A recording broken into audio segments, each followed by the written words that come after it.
Hello, আসসালামু আলাইকুম। আজকে আমি কচু শাক দিয়ে ইলিশ মাছের মাথা দিয়ে রান্না করতেছি। আর দেখুন, পেঁয়াজ রসুন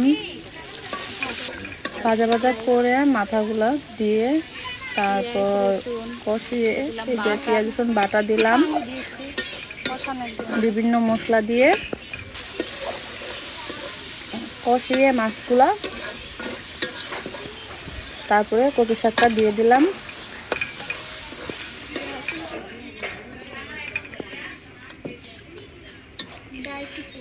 এই তো আমার কচু শাকগুলা রান্না প্রায় শেষ। একটু লেবু পাতা ছিললাম, এখন একটু লেবু পাতা ধনিয়া পাতা দিয়ে দিলাম। এখন আমার লেবু পাতাও দিয়েছি। এখন আমার কচু শাক রান্না শেষ। এখন মাছ রান্না দেখাতে পারিনি। ইলিশ মাছ দিয়ে কচু দিয়ে মাছ রান্না, আর আমার হাজবেন্ড খাচ্ছে। আসসালামু আলাইকুম, সবাই ভালো থাকবেন।